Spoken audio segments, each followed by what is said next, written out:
Assalamualaikum warahmatullahi wabarakatuh. Saya Farah Azura dengan nomor NIM 1262072131117. Di sini saya akan menjawab pertanyaan UTS yang telah diberikan oleh Bu Indah Komsiah. Berikut penjelasannya. Baik, yang pertama yaitu mengenai konsep manajemen. Manajemen dalam artian luas adalah perencanaan, pelaksanaan, dan pengawasan sumber daya organisasi untuk mencapai tujuan yang efektif dan efisien. Berarti manajemen merupakan perilaku anggota dalam suatu organisasi untuk mencapai tujuannya. Dengan kata lain, organisasi adalah wadah bagi operasionalisasi manajemen.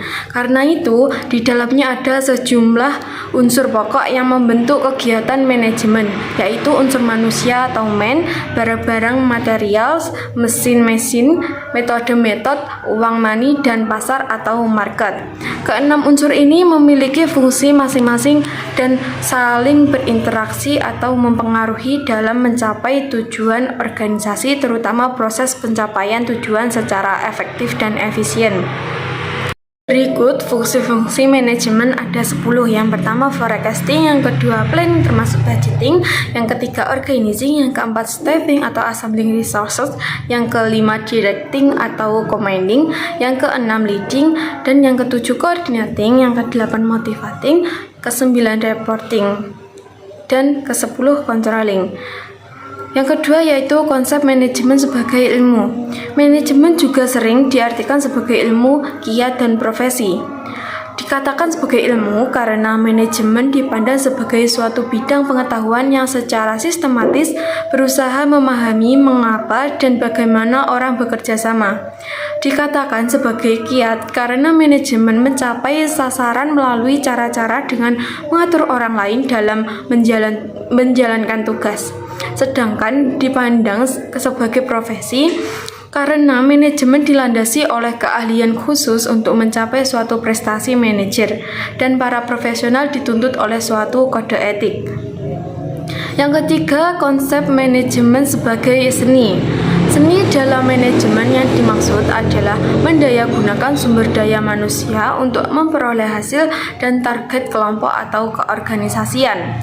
Sehingga manajemen dikatakan sebagai seni karena sampainya maksud dan tujuan melalui cara mengatur orang lain dalam menjalankan amanah yang diemban. Contoh manajemen adalah sebagai ilmu dan seni adalah proses dan cara seorang manajer dalam mengelola suatu organisasinya. Seni seorang pemimpin dalam gaya kepemimpinannya dapat dilihat dari caranya merangkul staf atau pegawainya, dan selain itu pembawaan sosialnya yang universal dan tidak membedakan latar belakang anggota sedikit pun. Yang keempat berikutnya yaitu konsep manajemen sebagai profesi. Manajemen sebagai profesi berarti memajukan setiap pekerjaan supaya tiap personil mampu berhasil mencapai kedudukan tertinggi untuk tiap keahliannya sesuai dengan jabatan yang dipanggungnya. Manajemen proses adalah bagian terpenting dari upaya pengembangan dan peningkatan proses. Jadi, manajemen proses adalah suatu cara atau tindakan dalam membagi, mengalokasikan program yang akan dieksekusi menjadi tidak berantakan dan berjalan dengan baik sebagaimana mestinya. Baik, ke soal yang kedua yaitu tentang konsep etika. Yang pertama yaitu hakikat makna etika. Dalam Kamus Besar Bahasa Indonesia, etika memiliki 3 pengertian, yakni yang pertama, ilmu mengenai baik dan buruk, hak dan kewajiban moral. Yang kedua, nilai yang berhubungan dengan akhlak. Dan yang ketiga, nilai yang dianut oleh suatu golongan atau masyarakat. Yang kedua yaitu tentang konsep kode etik. Maksud dari kode etik di sini adalah pola aturan, tata cara pedoman berperilaku, norma-norma yang mengatur hubungan kemanusiaan atau relationship. Semua jabatan dan profesi memerlukan kode etik khusus untuk mengatur hubungan-hubungan tersebut. Konsep dasar etika profesi yang merupakan landasan penting bagi setiap orang yang akan memasuki wilayah profesi secara umum, khususnya profesi kependidikan. Kode etik pendidik di Indonesia bersumber dari yang pertama yaitu nilai-nilai agama Pancasila. Yang kedua, nilai-nilai kompetensi pedagogis, kompetensi kepribadian, kompetensi sosial, dan kompetensi profesional. Yang ketiga yaitu dari nilai-nilai jati diri, harkat, dan martabat manusia itu sendiri. Berikutnya yaitu tentang tujuan dan fungsi etika dalam kehidupan manusia. Tujuan utama etika yaitu menemukan, menentukan, membatasi, dan membenarkan kewajiban, hak, cita-cita moral dari individu dan masyarakatnya, baik masyarakat umum maupun dalam lingkup profesi.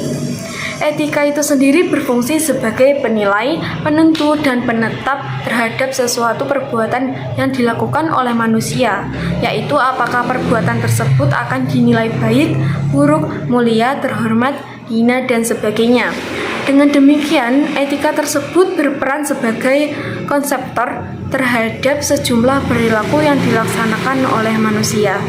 Soal yang ketiga yaitu tentang etika kewirausahaan dalam kehidupan sehari-hari. Menurut saya yang pertama yaitu menunjukkan sikap hormat kepada orang lain. Menunjukkan sikap hormat kepada orang lain ini merupakan salah satu contoh dari etika dalam kehidupan sehari-hari. Dalam hal ini yang dimaksud dengan hormat kepada orang lain adalah jangan berperilaku sombong, menjaga nada bicara saat berbicara dengan orang lain, dan selalu berusaha bersikap sederhana. Yang kedua, tidak memandang rendah orang lain. Memandang rendah orang lain di sini sangat tidak bagus dan sangat tidak disarankan. Bahkan tidak menutup kemungkinan kalau memandang rendah orang lain bisa memunculkan sebuah konflik. Jadi sudah seharusnya bagi setiap orang untuk memandang orang lain sama dan tidak membedakan antara individu yang satu dengan individu yang lainnya. Yang ketiga yaitu berperilaku sopan. Berperilaku sopan adalah salah satu contoh perilaku etika dalam kehidupan sehari-hari yang bisa dilakukan di rumah, kantor, ataupun sekolah. Dengan berperilaku sopan, maka akan banyak orang yang menghargai kita. Yang keempat yaitu menghargai perbedaan pendapat. Setiap pendapat yang seseorang miliki belum tentu sama dengan pendapat orang lain atau diri kita. Oleh sebab itu, setiap individu seharusnya bisa saling menghargai atas pendapat yang berbeda. Menghargai setiap perbedaan pendapat merupakan salah satu contoh perilaku etika. Yang kelima yaitu membantu orang lain yang membutuhkan. Hidup akan menjadi lebih indah apabila kita bisa membantu orang lain yang sedang membutuhkan bantuan kita. Dengan bantuan seseorang yang dibantu akan senang, jadi sebisa mungkin cobalah bantu orang lain ketika sedang membutuhkan bantuan atau pertolongan. Baik, soal yang keempat yaitu mengenai konsep kewirausahaan dan tujuan kewirausahaan dalam Islam. Yang pertama ada konsep dan tujuan etika kewirausahaan dalam Islam. Etika pada dasarnya adalah suatu komitmen untuk melakukan apa yang benar dan menghindari apa yang tidak benar. Etika wirausaha adalah suatu kode etik perilaku aktor berdasarkan nilai-nilai moral dan norma yang dijadikan tuntutan dalam membuat keputusan dan memecahkan persoalan. Etika wirausaha sangat penting untuk mempertahankan loyalitas pemilik kepentingan dalam membuat keputusan dan memecahkan persoalan organisasi. Dalam pemikiran Islam, etika dipahami sebagai al-akhlak, al-adab, atau al-falsafah, al-adabiyah yang mempunyai tujuan untuk mendidik moralitas para manusia. Karena etika akan diterapkan dalam kehidupan sehari-hari, maka etika berwirausaha dalam Islam harus bersumber pada Al-Quran dan hadis. Adapun tujuan dari etika kewirausahaan dalam Islam sebagai berikut. Yang pertama yaitu membangun kode etik Islami yang mengatur, mengembangkan, dan menancapkan metode berbasis berbisnis dalam kerangka ajaran agama. Yang kedua, kode ini dapat menjadi dasar hukum dalam menetapkan tanggung jawab para pelaku bisnis terutama bagi diri mereka sendiri, antara komunitas bisnis, masyarakat, dan di atas segalanya adalah tanggung jawab di hadapan Allah Subhanahu wa Ta'ala. Yang ketiga, kode etik ini dipersepsi sebagai dokumen hukum yang dapat menyelesaikan persoalan yang muncul daripada harus diserahkan kepada pihak peradilan. Yang keempat, kode etik dapat memberi kontribusi dalam penyelesaian banyak persoalan yang terjadi antara sesama pelaku bisnis dan masyarakat tempat mereka bekerja. Sebuah hal yang dapat membangun persaudaraan atau ukhuwah dan kerjasama antara mereka semua. Berikutnya yaitu ayat-ayat Al-Quran yang berkaitan dengan entrepreneurship. Anjuran berwirausaha dalam Islam ditegaskan bahwa seseorang hanya akan memperoleh hasil prestasi sesuai dengan usaha yang dilakukan, seperti yang tercantum dalam Quran Surat An-Najm ayat 39-40. Wa alaysa lil insani illa ma sa'a wa anna sa'yahu sawfa yura, yang artinya dan bahwasanya seorang manusia tiada memperoleh selain apa yang telah diusahakannya, dan bahwasanya usaha itu kelak akan diperlihatkan kepadanya. Ayat ini menjelaskan bahwa seorang manusia tiada memiliki selain apa yang telah diusahakannya, dan bahwa usahanya yang baik atau yang buruk tidak akan dilenyapkan Allah Subhanahu wa Ta'ala, tetapi kelak akan dilihat dan diperlihatkan kepadanya, sehingga ia akan berbangga dengan amal baiknya dan ingin menjauh dari amal buruknya. Berikutnya yaitu tentang hadis-hadis Nabi yang berkaitan dengan entrepreneurship. Yang pertama yaitu berwirausaha atau bekerja keras mencari nafkah. Dari Asim bin Ubaidillah dari Salim dari bapaknya berkata, Rasulullah Shallallahu Alaihi Wasallam bersabda, sesungguhnya Allah senang kepada orang mukmin yang profesional atau pandai. Dan di dalam riwayat Ibnu Abdan, pemuda profesional, hadis riwayat Al-Baihaqi. Tentu saja dengan adanya anjuran untuk bekerja menjadikan setiap umat Islam harus mencari pekerjaan sesuai dengan bakat dan kemampuan yang dimiliki. Karena jalan mendapatkan pekerjaan bermacam-macam, namun yang terpenting adalah pekerjaan tersebut harus halal dan sesuai dengan landasan syariah Islam. Hadis yang kedua yaitu bekerja yang halal. Dari Al-Miqdam radhiyallahu an, dari Rasulullah Shallallahu Alaihi Wasallam, beliau bersabda, seseorang yang makan hasil usahanya sendiri itu lebih baik. Sesungguhnya Nabi Daud alaihi salam makan dari hasil usahanya sendiri. Hadis riwayat Bukhari. Ini sesuai dengan apa yang telah dianjurkan Nabi Muhammad Shallallahu Alaihi Wasallam. Tersebut merupakan salah satu kewajiban bagi setiap Muslim, dan lebih dari itu, orang-orang yang senantiasa mencukupi kebutuhan hidupnya tanpa menggantungkan kepada orang lain atau dari usaha keringat sendiri merupakan sebagian dari manusia-manusia yang utama. Selanjutnya yaitu sejarah peradaban Islam tentang entrepreneurship. Rasulullah mendapatkan jiwa entrepreneur sejak beliau usia 12 tahun. Ketika itu pamannya Abu Thalib mengajak melakukan perjalanan bisnis di Syam, negeri yang meliputi Syria, Jordan, dan Lebanon saat ini. Sebagai seorang yatim piatu yang tumbuh besar bersama pamannya, beliau ditempa untuk tumbuh menjadi wirausahawan yang mandiri. Ketika usia 17 tahun, Nabi Muhammad SAW telah diserahi wewenang penuh untuk mengurusi seluruh bisnis pamannya. Ketika usia menginjak 20 tahun adalah merupakan masa tersulit dalam perjalanan bisnis Rasulullah SAW. Beliau harus bersaing dengan pemain senior dalam perdagangan regional.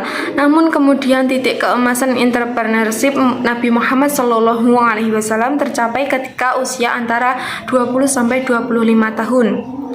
Keberhasilan Nabi Muhammad SAW dalam berbisnis dilandasi oleh prinsip-prinsip yang kuat. Jika tidak, usahanya akan rapuh dan tak akan bertahan lama. Rasulullah SAW tak hanya mengajarkan bagaimana melaksanakan ibadah yang baik, tapi juga bagaimana berbisnis yang sesuai dengan nilai-nilai agama Islam. Poin berikutnya yaitu tentang Muslim Millionaire. Untuk menjadi seorang Muslim Millionaire dibutuhkan beberapa pilar dalam meraih kesuksesan, diantaranya yang pertama mempengaruhi, yang kedua orang lain, dan yang ketiga kemampuan. Soal yang kelima yaitu mengenai sifat-sifat dan karakteristik wirausaha yang sukses. Yang poin pertama yaitu sifat-sifat yang perlu dimiliki pengusaha. Yang pertama yaitu percaya diri. Percaya diri adalah keyakinan pada kemampuan diri kita.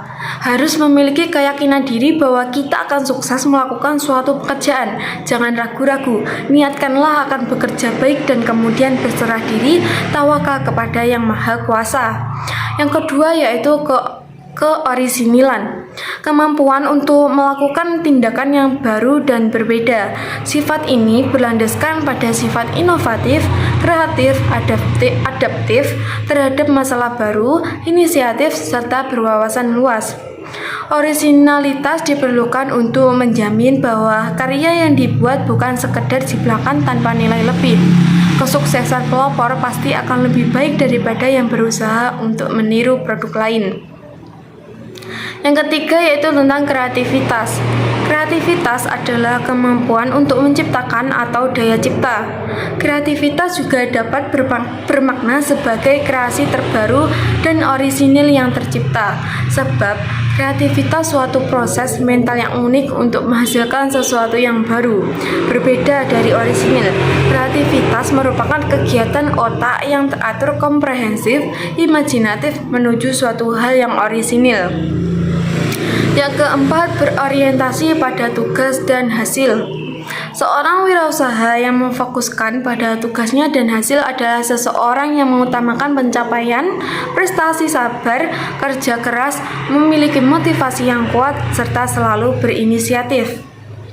Yang kelima yaitu pengambilan resiko dalam kegiatan usaha. Hal yang dinamakan sebagai resiko selalu ada karena kita tidak akan pernah tahu apa yang akan terjadi ke depannya. Bagi seorang wirausaha, resiko ada hal yang pasti harus dihadapi dan menjadi sebuah tantangan. Dalam menjalankan usaha, resiko yang mungkin dihadapi seorang wirausahawan diantaranya resiko teknis, resiko pasar, dan resiko usaha. Yang keenam yaitu pemanfaatan waktu. Wirausaha yang menanggung bermacam resiko membutuhkan manajemen waktu yang tepat, kapan memulai pekerjaan dan kapan selesai. Skedul waktu bekerja dan dalam menyelesaikan pekerjaan sangat menentukan keberhasilan kegiatan usaha. Poin yang kedua yaitu karakteristik yang perlu dimiliki pengusaha menurut konsep 10D dari William Bygrave. Yang pertama yaitu dream atau mimpi. Seorang wirausaha mempunyai visi bagaimana keinginannya terhadap masa depan pribadi dan bisnisnya, dan yang paling penting adalah dia mempunyai kemampuan untuk mewujudkan impian tersebut. Yang kedua, decisiveness atau ketegasan. Seorang wirausaha adalah orang yang tidak bekerja lambat. Mereka membuat keputusan secara cepat dengan penuh perhitungan. Kecepatan dan ketepatan dia mengambil keputusan adalah merupakan faktor kunci dalam kesuksesan bisnisnya. Yang ketiga yaitu doers atau pelaku. Begitu seorang wirausaha membuat keputusan, maka dia akan langsung menindaklanjutinya. Mereka melaksanakan kegiatannya secepat mungkin yang dia sanggup. Artinya, seorang wirausaha tidak mau menunda-nunda kesempatan yang dimanfaatkan. Yang keempat, determination atau ketetapan hati. Seorang wirausaha melaksanakan kegiatannya dengan penuh perhatian. Rasa tanggung jawabnya tinggi dan tidak mau menyerah, walaupun dia dihadapkan pada halangan atau rintangan yang tidak mungkin diatasi. Yang kelima yaitu tentang dedication atau berdedikasi. Dedikasi seorang wirausaha terhadap bisnisnya sangat tinggi. Kadang-kadang dia mengorbankan hubungan kekeluargaan, melupakan hubungan dengan keluarganya untuk sementara. Mereka bekerja tidak mengenal lelah, 12 jam sehari atau 7 hari dalam seminggu. Semua perhatian dan kegiatannya dipusatkan semata-mata untuk kegiatan bisnisnya. Yang keenam yaitu devotion atau kesetiaan dan kecintaan, berarti kegemaran atau kegila-gilaan. Demikian seorang wirausaha mencintai pekerjaan bisnisnya, dia mencintai pekerjaan dan produk yang dihasilkannya. Hal inilah yang mendorong dia mencapai keberhasilan yang sangat efektif untuk menjual produk yang ditawarkannya. Yang ketujuh yaitu detail atau terperinci. Seorang wirausaha sangat memperhatikan faktor-faktor kritis secara rinci. Dia tidak mau mengabaikan faktor-faktor kecil tertentu yang dapat menghambat kegiatan usahanya. Yang kedelapan, destiny atau nasib. Seorang wirausaha bertanggung jawab terhadap nasib dan tujuan yang hendak dicapainya. Dia merupakan orang yang bebas dan tidak mau tergantung kepada orang lain. Yang kesembilan yaitu dollars atau uang. Wirausahawan tidak sangat mengutamakan mencapai kekayaan. Motivasinya bukan memperoleh uang, akan tetapi uang dianggap sebagai ukuran kesuksesan bisnisnya. Mereka berasumsi jika mereka sukses dalam berbisnis, maka mereka pantas mendapatkan laba atau bonus dan hadiah. Dan yang terakhir yaitu distribusi. Seorang wirausaha bersedia mendistribusikan kepemilikan bisnisnya terhadap orang-orang kepercayaannya. Orang-orang kepercayaan ini adalah orang-orang yang kritis dan mau diajak untuk mencapai sukses dalam bidang bisnis tersebut. Baik, soal yang keenam atau yang terakhir yaitu mengenai etika menemukan peluang-peluang usaha. Poin yang pertama yaitu pengertian peluang usaha. Peluang usaha adalah kesempatan atau waktu yang tepat yang seharusnya dimanfaatkan bagi seseorang wirausahawan untuk mendapat keuntungan. Banyak peluang yang disia-siakan sehingga berlalu begitu saja karena tidak semua orang dapat melihat peluang dan yang melihat pun belum tentu berani memanfaatkan peluang tersebut. Poin kedua yaitu tentang ciri-ciri peluang usaha. Berikut ini terdapat beberapa ciri-ciri peluang usaha. Yang pertama yaitu peluang itu harus dapat mengantisipasi perubahan, persaingan, dan kebutuhan pasar di masa yang akan datang. Yang kedua, benar-benar sesuai dengan keinginan agar peluang bisa bertahan lama. Yang ketiga yaitu tingkat visibilitas atau kelayakan usaha benar-benar teruji untuk dilakukan riset dan trial. Yang keempat, ada keyakinan untuk mewujudkannya. Dan yang kelima, ada rasa senang dalam menjalankannya. Poin berikutnya yaitu tentang konsep kreativitas dan inovasi dalam kewirausahaan. Kreativitas berpengaruh terhadap strategi dalam mencari peluang bisnis. Setiap orang pada dasarnya sudah memiliki kreativitas di dalam dirinya. Namun, kreativitas tersebut perlu diasah atau dikembangkan. Seseorang yang kreatif dalam hal ini adalah seseorang yang memiliki kemampuan untuk mengembangkan ide-ide baru dan untuk menemukan cara-cara baru dalam melihat masalah dan peluang. Diperlukan sebuah strategi untuk mendapatkan peluang-peluang bisnis tersebut. Strategi yang dimaksud di sini adalah pengumpulan berbagai informasi yang berkaitan tentang bisnis seperti informasi mengenai konsumen, tren yang sedang berkembang, produk, teknologi, dan lain sebagainya. Seseorang yang kreatif akan cenderung aktif dalam mencari informasi seputar bisnis sesuai dengan bisnis yang ingin diciptakan atau dikembangkan. Semakin kreatif seseorang tersebut, semakin aktif dalam mencari peluang bisnis. Poin berikutnya yaitu mengenai sumber-sumber peluang usaha. Yang pertama itu didapat dari peluang dari diri sendiri, contohnya hobi, keahlian, pengetahuan, dan latar belakang pendidikan. Yang kedua, peluang dari lingkungan ini bisa didapat dari yang pertama usaha atau bisnis orang tua, yang kedua lingkungan rumah, dan yang ketiga berbagai tempat baru yang dikunjungi. Peluang berikutnya yaitu dari perubahan yang terjadi. Ini bisa dari perubahan lingkungan, perubahan tingkat kebutuhan tentang kesehatan, dan perubahan tingkat pekerjaan yang semakin tinggi atau berat. Peluang yang keempat yaitu dari konsumen. Ini bisa dari keluhan konsumen, saran konsumen, dan permintaan khusus dari konsumen. tapi juga bisa dari harapan konsumen terhadap produk atau jasa yang mereka beli. Peluang yang kelima yaitu bisa dari informasi yang diperoleh, contohnya dari produk baru yang sedang ngetren atau tentang kebutuhan produk suatu barang. Baik, itu tadi saja yang bisa saya jabarkan. Kurang lebihnya mohon maaf. Wassalamualaikum warahmatullahi wabarakatuh.